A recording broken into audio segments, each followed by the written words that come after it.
Assalamualaikum warahmatullahi wabarakatuh. Hai anak-anak soleh dan solehah, bagaimana kabar kalian?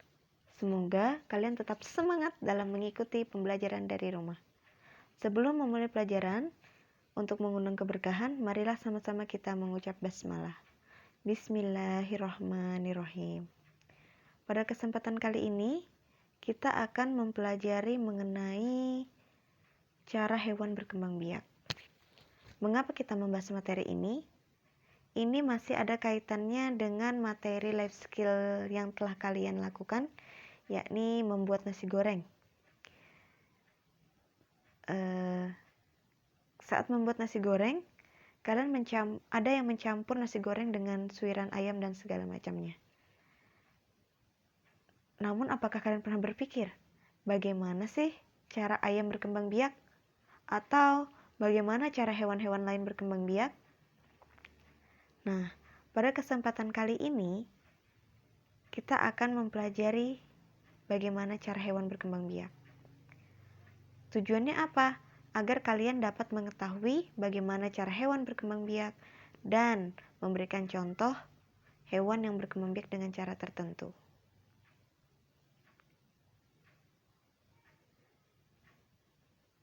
Baik, kita bahas sama-sama. Perkembangbiakan hewan. Sama seperti halnya manusia dan tumbuhan, hewan pun juga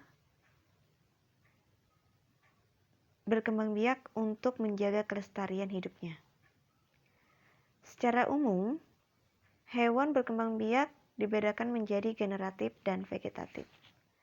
Perkembangbiakan hewan secara generatif artinya hewan tersebut berkembang biak melalui proses perkawinan, yaitu pertemuan antara sel jantan dan sel betina. Perkembangbiakan generatif terdiri dari ovipar atau bertelur, vivipar atau melahirkan, dan ovovivipar. Selanjutnya, perkembangbiakan hewan dengan cara vegetatif atau tidak melalui proses perkawinan. Pada kesempatan kali ini, Ustazah ingin membahas mengenai perkembangbiakan vegetatif melalui cara membelah diri, fragmentasi, dan tunas.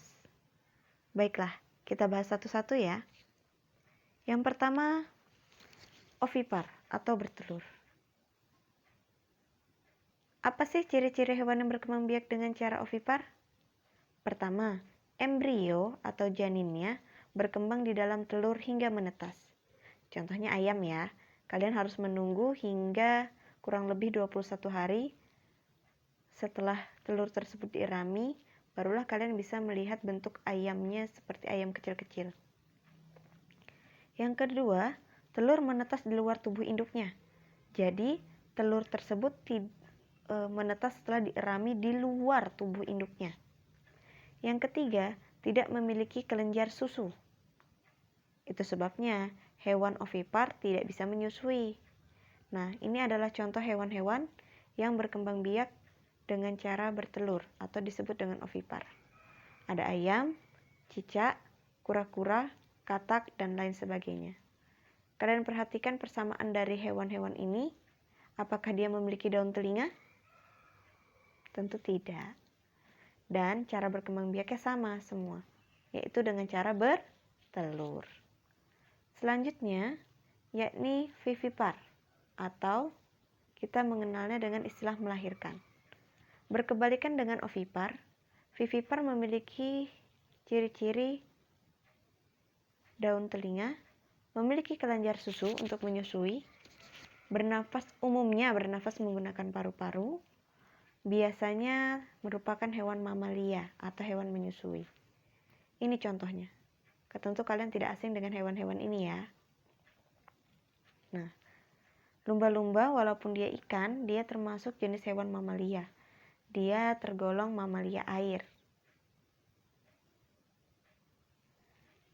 Berikutnya adalah ovovivipar. Mengapa namanya ovovivipar? Karena hewan ini dia bertelur namun juga melahirkan. Ustazah, bagaimana? Kok bisa?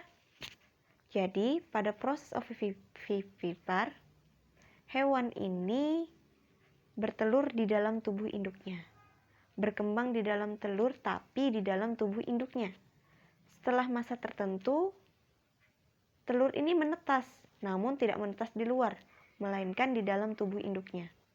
Setelah individu baru tersebut keluar dari cangkang telur yang di dalam tubuh induknya, individu tersebut keluar dari tubuh induknya. Hal ini yang menyebabkan hewan tersebut berkembang biak dengan cara bertelur melahirkan. Ini contohnya. Ada kadal, ular buah, ikan pari pun juga seperti itu ya. Kalian bisa mencari contoh-contoh lainnya. Nah, setelah itu saya akan membahas tentang perkembangbiakan hewan secara vegetatif. Masih ingat ya? Jadi kalau generatif tidak melalui proses perkawinan, salah. Generatif melalui proses perkawinan dan vegetatif tidak melalui proses perkawinan. Yang pertama Ustazah bahas yaitu membelah diri. Membelah diri adalah pembentukan individu baru yang berasal dari satu sel menjadi dua sel. Hewan yang berkembang biak dengan cara membelah diri contohnya bakteri, protozoa, dan paramecium. Nah, ini contoh bakteri. Gambar berikutnya adalah contoh cara perkembangbiakan. Kalian perhatikan gambar nomor 1. Awalnya terdiri dari satu sel, kemudian mengalami pembelahan menjadi dua sel, hingga akhirnya menjadi individu baru di nomor 6. Selanjutnya itu fragmentasi.